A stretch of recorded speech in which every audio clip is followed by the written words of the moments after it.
Hey, Michael, is that you? Here's another easy dance for Halloween. Step, tap, step, tap. Scare, scare.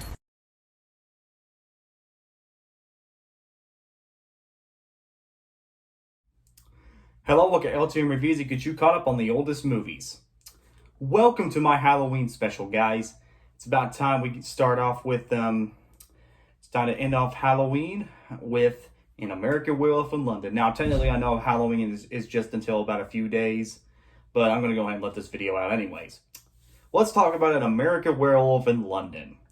An American Werewolf in London was released in 1981, maybe 1980, I can't remember, somewhere in the 80s, somewhere in the early 80s, and was directed by John Landis, who also did The Blues Brothers, National Lampoon's Animal House, and of course, believe it or not, Michael Jackson's Thriller, the music video from 1983. I know, right? That's crazy, that kind of says something.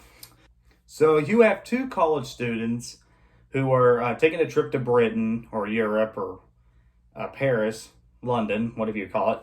And one of them gets attacked by the wolf while the other one is killed. The other person thinks he's a werewolf. He's starting to get all these weird nightmares and having all these weird thoughts about his friends telling him to commit suicide. But it turns out that he's actually a werewolf, and the townspeople don't believe him. And that's kind of the whole movie. So An American Werewolf in London is actually a dark comedy. It's not like The Halloween, which I haven't reviewed, by the way, but I would like to, where it's more of a dark and serious werewolf movie, or even Silver Bullet. This one is more of a dark comedy, kind of like something like Zombieland or Lake Placid or Ready or Not. A movie that it may seem like your typical horror film, but in reality, it's basically characters that are stupid, people dying in a humorous way. The story is basically pretty stupid, silly concepts, a little bit of satire, stuff like that. So that's basically a dark comedy. And this is one of the good examples of it. What I like about American Werewolf in London was the two main characters. They really work off each other, and I really like some of the dialogues they have with each other. The dialogue is very well done too, as well as the acting. I think, especially our main character, who's going through a lot of things, like having all these weird nightmares, him trying to realize that he's a werewolf, or he believes that he's not a werewolf. You're kind of debating on which side he is, so that's pretty cool. The effects, for the most part, although cheesy nowadays, it really works here, and it really, really, really pops. It really looks great. Some of the effects are really well done, especially on the wolf itself. There are some good action scenes involving the wolf, especially near the end, and there are some good kills and violent scenes, and the nightmare sequences are pretty disturbing, man. I don't know. Some of them weren't that scary, but their setups and the way they looks really intense and really nice. Really gives me the creeps and chills.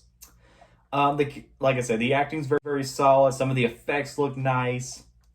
The movie's really funny too, actually. Like I said, this being a dark comedy, it's got some funny scenes, some funny gross out humor, some funny violent scenes. It's got some really nice scenes. The wolf transformation is probably the creepiest scene in the entire film. Really gives you the creeps, and the effects are really good on it. The story, although stupid and kind of basic, it at least knows that it's a dark comedy, kind of like Zombieland. Even if the concept doesn't work in an actual serious horror film, it at least takes an advantage and tries to be more of a dark comedy. So it really works here. The characters are cookie cutter, mostly the side characters, but the two main characters really work off each other, and I really enjoy it.